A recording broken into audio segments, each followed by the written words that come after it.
This is Jeffrey Sachs, editor of Tradition. In this episode of our podcast, Brofsky and Mark Smilowitz discuss the central thesis of his article, Esther and the Spies, a biblical-based symbolic meaning of walled cities from the time of Joshua, which appeared in Tradition's fall 2024 issue and is now open access at traditiononline.org. Smilowitz explains how, through an analysis of the textual connection between the walled cities in the time of Joshua and those at the time of the Purim story, he's uncovered a message about how the Jewish nation is enjoined to move from fear to courage through their connection to faith during times of crisis. The two discuss the importance of reading halachic and traditional texts with an eye towards understanding their deeper philosophical, theological, and ethical messages within those texts, and also consider the significance of the essay's message regarding faith and meaning, how we see this experience reflected in our own time, and how it can serve as a source of support during the great challenges facing us today. Brofsky, a member of Tradition's editorial board, is a senior faculty member at Michelet Mevaseret Yerushalayim and a social worker in private practice. Mark Smilowitz, a veteran educator in Israel and the United States, recently completed a doctorate on the thought of Rabbi Soloveitchik at the Hebrew University. With Purim and its walled cities around the corner, we thought it would be instructive to share their conversation about these themes. Welcome to this Tradition podcast. I'm extremely honored and appreciative of the opportunity to speak with Mark Smilowitz, who has written an article for Tradition on Esther and the Spies, a biblical-based symbolic meaning of walled cities from the time of Joshua. We're going to start with asking Mark to clarify the essential theme of his article, but I just want to open by saying that the reason why I'm so much looking forward to this conversation is because I think that the theme that Mark brought out here is extremely timely for the experience that we're living through here in Israel, and extremely inspiring. I know that I found it personally inspiring. I've heard from others that it's personally inspiring. And while I always want to give the caveat that I want to make room for everybody's experience, and so I don't, I want to make space for different people to experience things differently and what we're going through differently. I do hope that this conversation will be a source of sort of another strand to hold on to help us bring some, perhaps the word is meaning, because that's what we're going to be talking about, meaning, faith, that can help us, some of us perhaps, again, I always want to keep it very sort of humble, but help some of us in this difficult times. So Mark, again, it's a pleasure. And, please share with us the thesis of this article.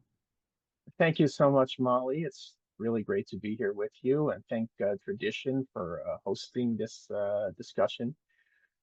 So this article works and functions on a number of different levels, and you're definitely right. There is a message here about Emunah that I think is very relevant to today's time, specifically today, in this year, the past year and a half or so. But essentially, it's an article about Purim, and so it's also quite timely. But it's also more than that. Essentially, I was bothered by a question for many years. I mean, ever since I was a kid, and I heard this halacha that I found puzzling, and that was the question of the halacha in question is that we all know that Purim is celebrated on the 14th of Adar, but not by everybody. Jerusalem celebrates Purim on the 15th of Adar, and the halacha is that any walled city, but specifically a city that had walls at a specific time, namely at the time of Yehoshua, any city that had a wall at the time of Yehoshua, even if it doesn't have one now, or even if it has one now, so even if it doesn't have one now, it celebrates on the 15th. And a city that might have a wall now, but did not have one in the time of Yehoshua, would not celebrate on the 15th. And I always found it strange. Why did Chazal pick the times of Yehoshua? Yehoshua is, he's an interesting character. He often plays second fiddle to Moshe Rabbeinu. Why his time is the definitive time? So there are a number of answers suggested by various misfortune, which I don't want to get into now. I hope people read the article, which is on the tradition website. Um, but none of the answers had satisfied me. And uh, I had a thought when I was going over Parshas Devarim that led me to a certain direction of thinking, which I think bore good fruit. So the what I was reading in Devarim was Moshe Rabbeinu in Perek Gimel is describing how the Jews, after 40 years in the desert, they succeeded in defeating a number of kings of and cities and conquering these cities. And when Moshe describes these cities, he makes a point of saying that you conquered some walled cities and some unwalled cities, and he uses the word parazi for describing unwalled cities. And I'm not going to go over every source. You can look at again in the article to see where the pasuk is, but I'm just going to give broad strokes. That's an unusual word, parazi, for an unwalled city. You don't really find it so much, but you do find it in Sefer in Parsha Devarim and in Megillat Esther. And I started thinking about the meaning of that term and it's in its context in the story of Moshe Rabbeinu.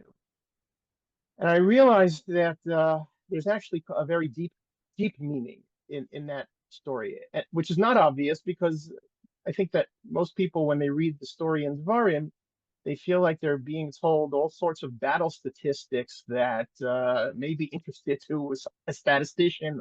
But Moshe talks about how many cities we conquered, how many different kings that they conquered. He even talks about the king of Og, Melech HaBashan, and the size of his bed and how big a giant he was. And these are all sorts of details that one wonders why are they even important. They were told more or less at the end of Sefer B'Midbar, and we know the Torah doesn't like to repeat itself. And so I remembered I had heard shiurim from Rav Mordechai Sabato when I was in Yeshivat Har Etzion, and he was giving shiurim on Dvarim, and I used what I learned from him, and what I'm going to say now is maybe slightly adapted to focus on the Emuna message, but it basically comes from his approach. I believe that Moshe Rabbeinu was giving a fundamental lesson in Emuna, in faith. Can I just interrupt you for 1 second? Sorry, just because before you move on to the faith message, I want to just really, and we're going to talk about this, but I really want to highlight that what you just said, really, I think a lot of people, certainly people who study Tanakh seriously, can relate. Like I've had the same questions. I'm sure many other people have too. Like so random, like why the cities of Yoshua Benu, like Ma HaKesher, what is the connection to Purim? That question I think bothers a lot of people. It just seems like such a technical, this pasuk, that pasuk, what's that about? And a second issue is the issue of like when Moshe Rabbeinu tells these stories and we read them, we're reading these stories about conquering and Og and his bed, and we have a sense that Moshe is conveying something important, but we don't know what it is.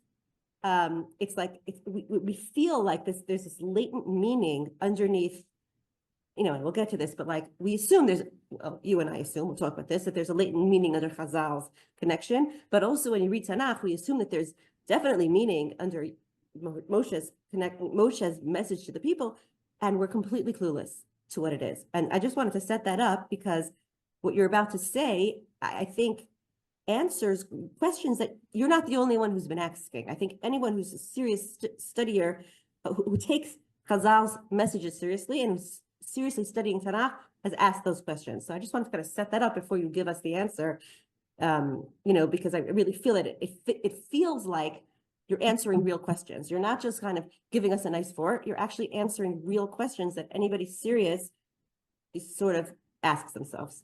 So sorry for the interruption, but that's a good it's a good point. When Rav Sabato was teaching this section, he uncovered the meaning simply by broadening the canvas and telling us, look at the context in which these psukim and devarim arise. The story that Moshe tells begins at the beginning of devarim with his telling the story of the spies 38 years or 40 or so years earlier.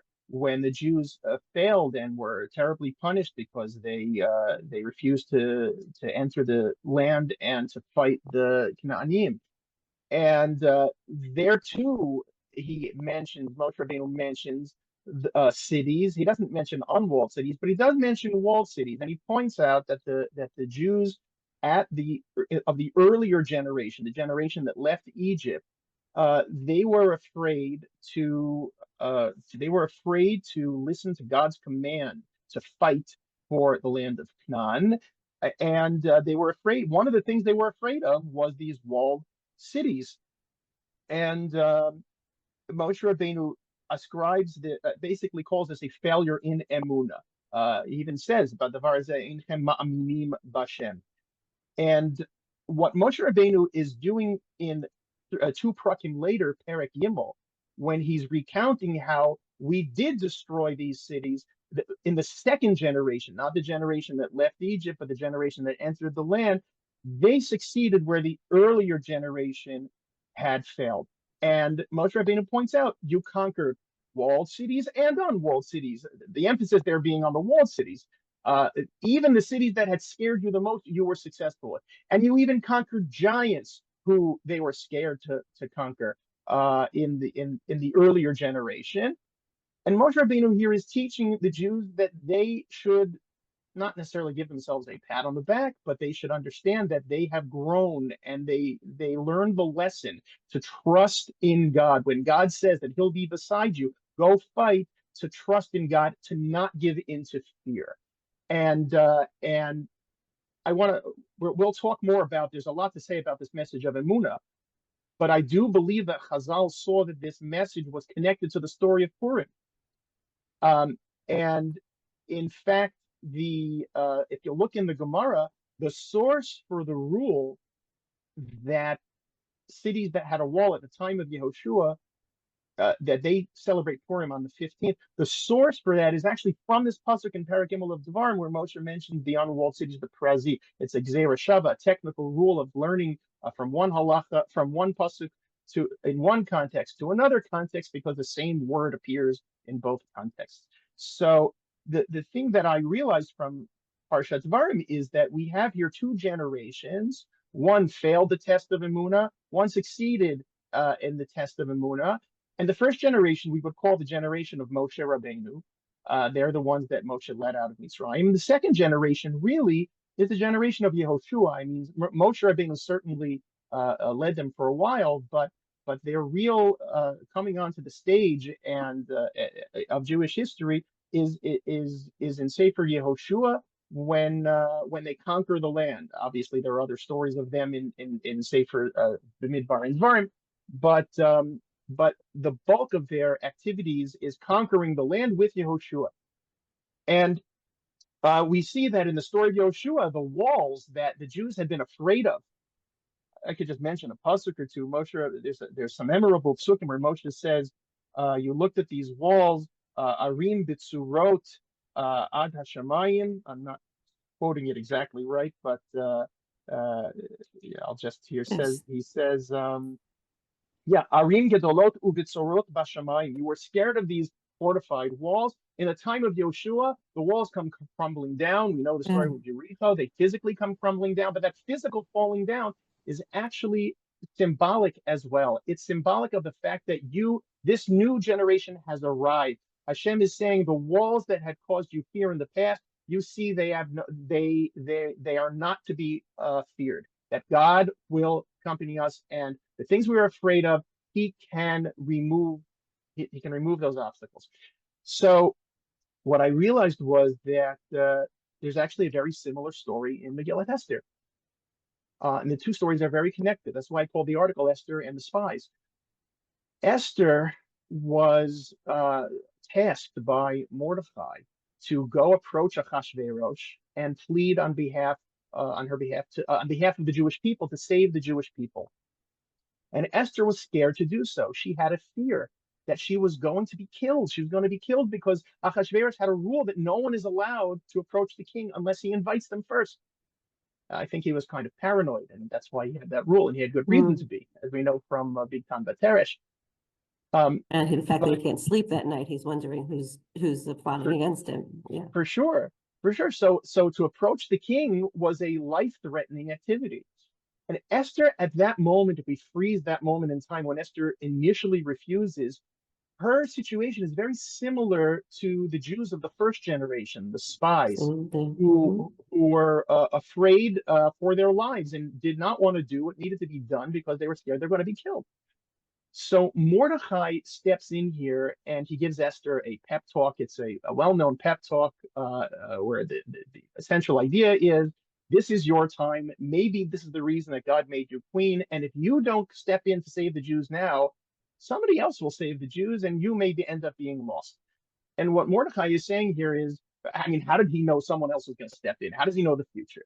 Because we have a certain promise from HaKadosh Baruch Hu that he will protect the Jewish people. We don't know how that protection will manifest itself. We don't know if every endeavor is going to be successful. We certainly know that a lot of them are not. But we know the general trajectory is that the Jewish people is an Am HaNetzach, and HaKadosh Baruch Hu will eventually deliver us. Mordecai was telling Esther, you need to understand. Now, Mordecai is interesting. He did not have the same kind of guarantee as the Jews in the desert. When Yehoshua and Kalev tried to bring the generation of the spies back to Emunah, they were relying on a promise God gave that he'll save the Jews, he'll protect them right there and then in that particular battle. Mordecai did not necessarily have such a nevuah that he knew that Esther was going to be successful in this particular activity. But he did know the general idea that God protects the Jewish people, and therefore eventually we're going to be saved. This seems to be the way to do it. So go ahead. And Esther has a turnaround. She does not fall into the trap that the spies fell in. She listens to the pep talk, and in one moment of her life, she changed from the failure of Emunah to the success of Emunah. What took 30-something years for the Jews in the Midbar to do, Esther in that one moment realized, I'm going to rely on God, and we know the rest of the story. She saves the Jewish people. So this idea of a dynamic faith which begins with fear, but through faith I conquer my fear and I can do and accomplish extraordinary things I didn't think I could do, is the theme in both stories. On Emunah that develops from fear to courage, from lack of Emunah, I should say, due to fear, to Emunah through courage, or courage through Emunah. It's hard to know which one comes first. They could come simultaneously. It doesn't matter so much, but they come together. And Hazal wanted to highlight that in the importance of that Emunah in the hashgacha of HaKadosh Baruch Hu that'll save the Jewish people by connecting the story of Esther to that story, to that pasuk in Devarim, and to the development of the Jews' Emunah in the Midbar. And I believe that this halacha that Hazal said, let's set aside a special day for a certain kind of city to celebrate. We know that in the Megillah, the reason that's given is because Shushan actually fought an extra day, and the other cities did not. They finished their fighting on the 14th. Shushan finished on the 15th, or I should say they celebrated on the 15th after finishing. And we know that's why there's a different day for walled cities. But the reason what I'm suggesting is the reason Chazal picked the time of Yehoshua is because the walls in the time of Yehoshua held a certain symbolism that the walled cities in the times of Moshe Rabbeinu did not hold. Walled cities in the times of Moshe Rabbeinu were a symbol of fear. They were a symbol of terror. Whereas in the time of Yehoshua, the walled cities became a symbol of fear that's been conquered. They became a symbol of Emunah, trust and bitachon, trust that HaKadosh Baruch Hu will save the Jewish people. And that symbolism drives the story of the Megillah, just like it does that story there. And that is the basic idea of the article. It's beautiful. It's absolutely beautiful. I want to add one more, just another piece, which I think you've said, but I want to highlight it because I think there are two things about it that I find very powerful. Also, just in terms of like when I teach Megillat Esther, but okay, I don't know which direction to go. Let me start like this.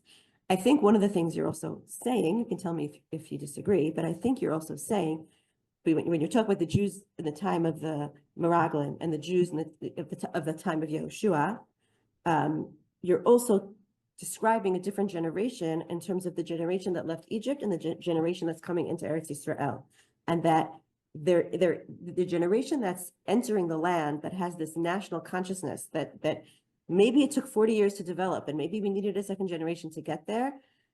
I think that there's a link, and again, we can talk about this when we get there, later in the conversation. But I think that there's a link between that national consciousness that they have as they enter Eretz Yisrael and their ability to hear this message, from Moshe when he says it to them, to hear it again when Yehoshua, tells them Rak Chazak ve'amatz, and they say back, they say it to him. They're like, we're good. You be Chazak ve'amatz, we're with you, right? That there's a connection between feeling like you're part of a national destiny and that faith that we can do this. As you said, no guarantee that everything's going to be smooth and that any individual situation is going to work out exactly the way we want, but we're part of a divine plan, we're part of a national plan. I also think, and this is, my addition, and I won't develop the entire idea just for time, but I happen to think that Esther's transformation is the same. I think Mordechai, Al Tadabi ben Avshech Himalait Beit HaMelech, or Shar HaMelech, Beit HaNafshim, whatever the phrase is there. Don't think that you can escape. I'm not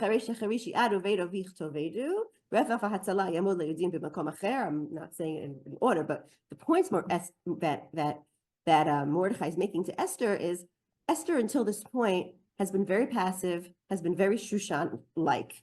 Right? Shushan is a place where women are very passive. They're very quiet. They're taken. They have no voice. Think about Vashti. Think about right? And that's who Esther's been. And Mordechai sort of says, I want you to switch your perspective. I'm giving you now a Jewish perspective, a national destiny perspective. Like whether that means you'll die or it means you'll just disappear into the myths of history because you're part of the Persian Empire, it doesn't matter. What he's saying is if you identify with Persia, you're going to disappear with Persia. But if you decide to identify with the Jewish people, if this is that God put you here to do this, right?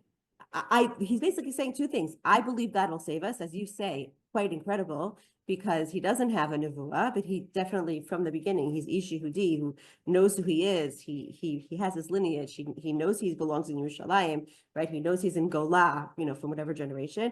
He has that sense of nationality, of national destiny, and that's what he's saying to her. And Esther's greatness is that she hears it and that she chooses to affiliate with the nation, and that comes together with that ability to move from fear to courage that you're discussing.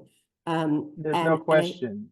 It's very, very, very powerful, the Megillah. We all have two identities. We have our personal identity, and we have identity with a people. And our davening, or we pray in plural. We don't just pray for our own needs, but we include our needs within the general needs of the Jewish people. We talk about hashgacha, God's providence. We talk about two kinds. We talk about hashgacha pratit and hashgacha klali. There's a lot of talk about hashgacha prati, but there should be a lot of talk also about hashgacha klali. And when you identify with the Jewish people, you are part of something bigger than yourself. It's both bigger than yourself and part of yourself. It's something inside you that's bigger than you. It's a little paradoxical.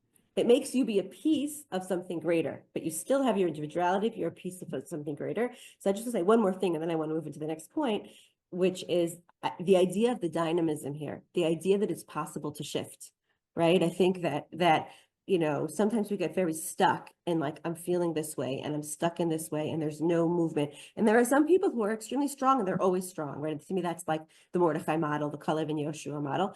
And then there are the rest of us, the most of us. And I think that's the Esther model, where it's okay that we start in fear, and it's okay if we start in dejection or worry. But the message you're giving is that that's completely not only acceptable, but like Esther's the heroine of the story. As human beings, the ability to change and to grow and to learn and to shift that's part of our human experience, and it's part of our faith experience. And I think that's really powerful as well. Okay, so in the interest of time, I want to move us on to another topic that I think is important to you, and I think it's important to me as well, which is another point that I think you want to bring out in this article is, as we've mentioned, is that Chazal, and all Tanakh, right? But specifically here, Chazal, when they're making their Gezerah Shava and they're making their rules, there can be a pitfall people can fall into, which is to read the halacha, sometimes even the Tanakh, extremely technically, extremely sort of like mathematically almost, like it's a bunch of rules. And I think for you, I think one of the points you're trying to make is that if you read that way, you're missing the depth of the messaging that Torah, let's just use that broad word, but that will include Tanakh, that will include Machshava, that will include Halacha, that will include Gemara, that there's always depth there, and that when we forget to do that, we're going to be tragically missing the messages that are meant to be imparted to us through these works of wisdom. So I'm just, sort of opening that up to you to sort of remark on a little bit. Well, yes, I agree. I think that if you ask someone what sources would you turn to study Jewish philosophy, the first place they might turn to is the professional books on Jewish philosophy, the medieval Jewish philosophers. They may look at Agadata, how does one translate Agadata? People know what Agadata is. They may look at the non stories and legends. Stories and legends, perfect. Or they may look in the Tanakh. So what I'm suggesting in this article is a very unlikely source, which is to look at the details of halacha and that halachic discourse. And I didn't make this up. I mean, I got this. I noticed this as a theme in Rav Soloveitchik's writings and talks. I actually wrote a doctoral dissertation on Rav Soloveitchik that touches on this to a large degree. That the details of halacha, if studied carefully, can be revealed to be sources of deep human meaning, emotional values-oriented ideas. So you can open, people don't generally do this. Open up a Mishnah Berurah, Shulchan Aruch, and say, I want to study Jewish philosophy from it. It's not an easy thing to do. And I don't think I could have done it if I didn't have the background, as I mentioned, from Rav Sabato Shir, of having studied Parshanuta Mikra, to study Tanakh seriously, which helped develop my thoughts in certain directions.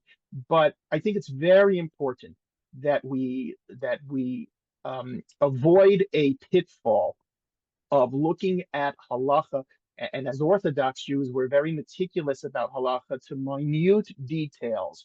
And for an outsider who's not familiar with Orthodox Judaism, it can seem very strange. Why are you so picayune? Why does God care about such minute details? This is a common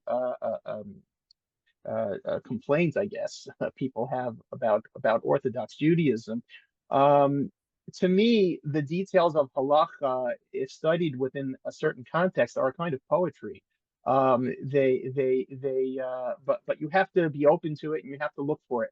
And one of the things that I was very happy to be able to, I hope I was able to do in this article, was to take a halacha that seemed very technical. Chazal had to pick a time for when the cities had walls. They picked Yehoshua, and they picked it because of it connecting this pasuk to that pasuk. And to say, well, maybe there is actually emotion and meaningfulness behind that decision or accompanying that decision. I'm not necessarily saying that Chazal made their decisions through their emotions. What I am saying, but what you're saying is that this pitfall that people often find, halacha is dry, halacha is rote, right? I guess, I mean, if you're going back to Soloveitchik, it's the entire argument of halachic man is, do not think that the halachic man is devoid of emotion, spirituality. It's most important, I would say, ethics, but like, if you're just going to live your Torah life on that technical level, so it's like sort of mimanafshach. If you live it on that technical level, you're missing a lot. And then there are people who can't handle it. They just find it so not meaningful. And so they tend to minimize it or reject it. And so what you're saying is so important, because I think, A, it's the truth, but it's also, it's such a richer way to live Torah and halacha. Like, I just feel like it's so important for people to understand this idea, just to even know that it exists, so that they have access to that possibility of plugging in, not just to the rote, but to knowing that they're supposed to be digging deeper and to be mining the wisdom here and the philosophy, and to go back to that word meaning that you're mentioning. Yeah, 100%. For Yeah. sure. And I can make this a little more personal, because it's something you can relate to. Because when I was sitting yeshiva for my father's Zichrono Livracha, I was presented with a number of books that taught me the halachas of Avelut, the halachas of mourning, and a number of the books had the rules as a list. This is the halacha in this situation, the halacha in this situation, and because I had a certain kind of training, I'm able to look at that list and see a story and see a meaning behind it. But most people, I don't think, are able to do that. And I thought there should be a book out there that treats the halacha as a kind of story with meaningfulness. And as you know, a discussion that I had with your husband, with Rabbi David Brofsky, about this topic ended up leading to his book, Hilchot Avelut. Yes. So the beautiful plug for the book that yes, I'm you were happy to do so. instrumental in giving forth to the world. Baruch Hashem was a wonderful thing. Yeah, But it's absolutely. based on the same idea that the halacha we should breathe life into the halacha and share with people the living emotion that's embedded in and embodied by a detailed halachic observance. Yeah, absolutely. I think you're also right that I think Soloveitchik believed it very deeply. I think again, there's this interesting conversation about Tamei Mitzvot at the end of Uvikashtem, where he sort of talks about how it is that you attribute meaning to halacha, which I think is a different conversation, but I think should be mentioned as well. But I still think, like, if you read the corpus of Soloveitchik, I think his whole message is you're supposed to look at the halachic system as this blueprint that God is giving us. We partner with him in figuring out what he's trying to tell us, but we're supposed to be creating a world of meaning, a world of ethics, an ethical moral code, and that's why we're keeping halacha at the end of the day. I also found one quote that I want to read from Rav Amital. It's from an article called "Torah Study in the Modern World," and he says exactly what you're saying. So that's why I wanted to read it. So he mentions the pasuk "Shiviti Hashem l'nagdi tamid," right? You're supposed to always think about God. He says, what does that mean? He says, I don't know if I can think about God every single second. But then he says, often it is a good idea to take a break and think about the greatness of Torah, its noble messages, the mighty revolution which it has wrought in the world, right? And then he says, listen, sometimes, some things are easier to see than others. The ox which gores a cow might be a little more complicated than other topics. Nevertheless, he says, a scientist that studies an atom, right? He says, inducts from his small sphere something of the wisdom that underlines the entire universe. He need not necessarily know much in other areas, but knowing as he does the wisdom concealed in a small detail in front of him, he learns to appreciate that this tiny thing is part of the encompassing entity that is the world. The same applies in the area of Torah study. The understanding of a single detail does not end with its essence and content. Each detail is part of a way of life, part of a Torah that carries morality and wisdom, kindness and honesty. And I think that's really what you're saying. That's great. So I want to, exactly. I just wanted to share it because I thought, Rav Amital. And in this case, this Yeah. little detail, when blown up, becomes a powerful lesson in faith. Absolutely. Yeah, the word prazim. And again, I think the reason it resonates with me is, again, because it's any thinking person should have that question. Like, it's been bothering me always, like, because it says prazim, so like the cities that are walled in the time of Yehoshua, like what? Like, that's gotta mean something, right? If you have that understanding that it's gotta mean something, it nags at you. And then when somebody gives an answer that's so inspiring, it reinforces like, oh, there it is, right? There's that And beautiful we Torah might not idea. always find the answer, and we're Yeah, comfortable being devoted to a system where we don't understand every piece of it, exactly. with understanding that it's a lifelong endeavor and it could be a generations long endeavor to Correct. find the meaning. We're But I think, patient. yeah, but exactly. But I think that patience is important as well, because I think a lot of times, instead of getting frustrated and saying, I don't understand this, so therefore I'm going to critique the system, I try to have the attitude of like, there are all these things I didn't understand. And then one day I woke up and this incredible meaning was revealed to me. So maybe I should give a little bit of a like, like credit to the Torah, which has so far not let me down, and I think that that attitude is also a very, it's helpful. It's helpful when we're approaching, including when we have difficulties. All right, so now let's turn to the third part of this conversation, the third and final part, which is really the part that hooked me in. Because when I read your article, I really felt that the message that you were giving is a message that very much gave me personal chizuk during this time. And so I don't know if you want to talk about it a little bit first, or you want me to describe like how it resonated with me. You You roll let me with it. know. You started talking about how Okay. meaningful it was, so tell us All more right. about it. So I'll tell you how meaningful I thought it was and why. Because here's how I heard your message. The way I heard your message, and again, I'm going to quote from your article, the last paragraph. What you basically said was, when we're in difficult or scary times, right? The call is a call to have courage and a call to have faith. And I'm just going to quote what your words. The message of the book of Esther is not that we can never fail, but that we must ultimately succeed. No one specific mission is guaranteed, but the general and ultimate success of the Jewish people remains certain. Faith in God, as learned from the book of Esther, does not mean certainty in one's own success, but it does mean that whatever efforts one contributes to the betterment of the Jewish people belongs to a general effort whose success is guaranteed. Now, again, I want to give this caveat because I think it's really important. I think there are a lot of people suffering, and I think we're in a time that is so heavy and so fraught. People are suffering for different reasons.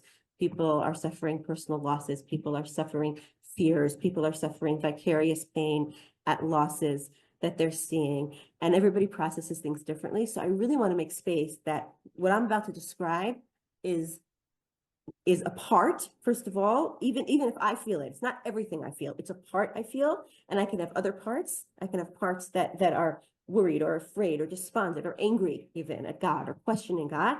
And I also want to say that our nation is big and also has parts, and not everything will speak to anybody, to everybody. And I want to have compassion in that sense of like, I think if you don't acknowledge that, I feel like that's not hearing or seeing everybody. And so it's very, very important for me to say that. That being said, I think that this idea, I feel like the Jewish people at this time are thirsting for this idea. And I think that we're seeing it expressed. And again, maybe it's parts of the nation, but it's a lot of parts of the nation. I feel like there's this thirst for meaning. I do think it's connected, as we said before, to this sense of being part of a national experience. But I think we're seeing all of these like there's this thirst within the Jewish people to connect to their identity and to connect to faith and Jewish faith as a source of strength in this crisis. And again, this is all anecdotal, right? But like, I'm saying it, giving like all we can say is stand in awe of the hostages who return. And, we see things like Agam Berger holding up a sign that says Derech Umuna Bacharti, right? Like, I chose faith and that's what got me through. Or Keith Siegel saying, I knew nothing. I knew nothing. I was not connected. And then I started, like, I remembered the bracha of hamotzi. So I started making a hamotzi on my pizza. And then I heard this bracha of mizono. So I started saying mizono, and he comes out and he says, the only thing I want to do, they ask him, what do you want to eat at your first Friday night meal? And I think he's going to say, what is the delicacy that he wants to eat. And he says, all I want is a kippah and a kiddush cup so that we can say Kiddush. And again, these stories are endless. Like the picture of the brother of Sharabi, the Sharabi family. I think Sharon Sharabi is the brother. When he meets his long lost brother, he puts on a talis. He makes a shechianu, or the latest Havdalah. I don't know how many people have seen it, but this Havdalah in the hospital with our three of our released hostages, and the grandfather of one of them, A, making a shechianu, and then B, making a Havdalah.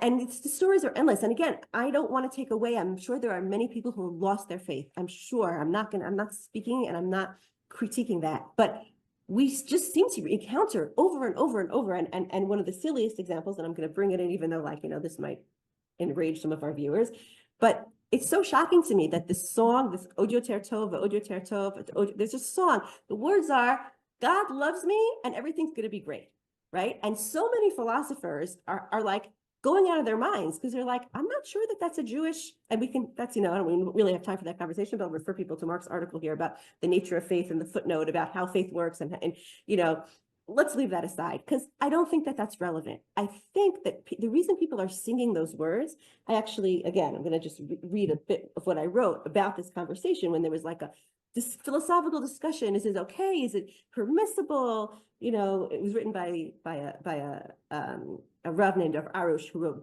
writes books about faith. And okay, so I don't have to believe in everything of Arush says, but what I wrote was, this song is resonating with people, not because they are simplistic or simple-minded. It is because they want to plug into hope and spiritual resilience. They also want to believe that despite all the hardships they encounter and see all around them, they want to connect to the belief that God ultimately loves them. And I would kind of formulate that last sentence as they want to connect to the belief that something is happening with the Jewish people, with the Jewish nation, and that our trajectory, ultimately, as you said, we can't predict setbacks, but all we can do is sort of like believe that in the big picture, like, again, I don't know what that's going to look like, how down the downs are going to be, but that as Mordechai could say it in Shushan, right? I think we could have the bravery to say it as a prayer. Please, God, be with us here in our national endeavor. And there are going to be downs, but please let there be more ups. And we want to use that as a source of courage so that we can keep trying, so that we don't have to give up on our moments of courage, so that we can partner with you, God, in trying to make it better. And so that when we have choices to make, like the Meraglit and like Esther, we're going to make those good choices. And we're prayerful to you. We don't know whether our individual choices, as you said, are going to succeed, but we're prayerful that if at least we're all trying, somehow some of those will lead us into a positive place. And I think the country is thirsting for that feeling. And again, I don't want to minimize parts that aren't, but there's a big piece that is. And I find it inspiring. I find Am Yisrael inspiring. I find the Jewish people inspiring. I find all these examples.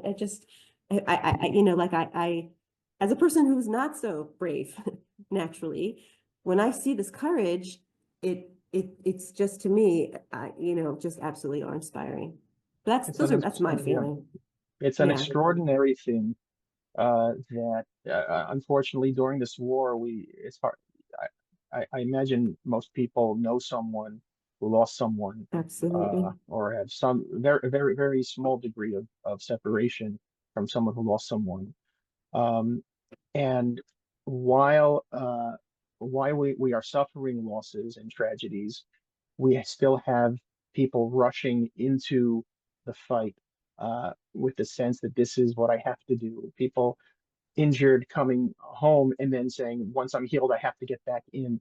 And it is this a long-term telescopic view that I am part of something that I know will succeed, even though there are setbacks and people don't necessarily know what's going to happen in their specific situation.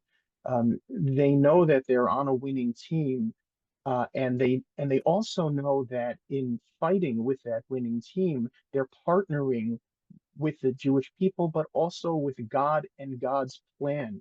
there's an extraordinary transformation from fear to courage, not because I know what's going to happen to me, but because I know that I am with a program whose program director is a Kadosh Baruch Hu himself, who I know has an ultimate plan. And the Chazon Ish talks about this in his book, Emunah Bitachon, that the proper meaning of bitachon, trust in God, is not to trust that the outcome that I want will occur if I simply have enough faith and trust in God.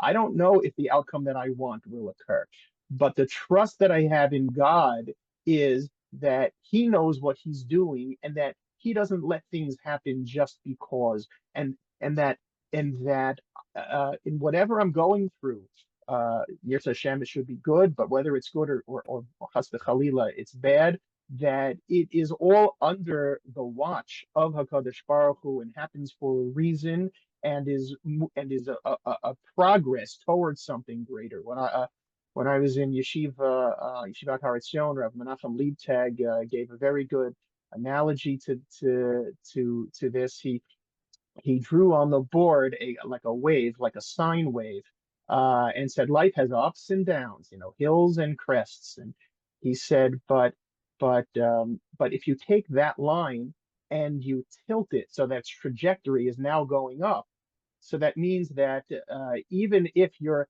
going to go down, but the crest at one point on the line is actually going to be higher than the high points at an earlier part in the line, because the trajectory it keeps going up, and to keep that long-term view in mind is the view, as I mentioned earlier, of the hashgacha klalit, and we also pray for and hope for hashgacha pratit. But to keep that long-term view in mind can be very encouraging and give people a sense of belonging, maybe a sense of comfort, even while undergoing very difficult situations. I think that's a good place to end. I think that, I think that says it all. I want to thank you for this conversation, which again, your article inspired me, your words inspire me. Again, that's not to minimize the difficulties, but I think that's the message. It's in the face of the difficulties, the challenge of the ongoing work of having that courage and that dynamic experience of moving towards that place of courage and faith. So thank you very, very, very much for this conversation, and Yashikov, it's really wonderful article.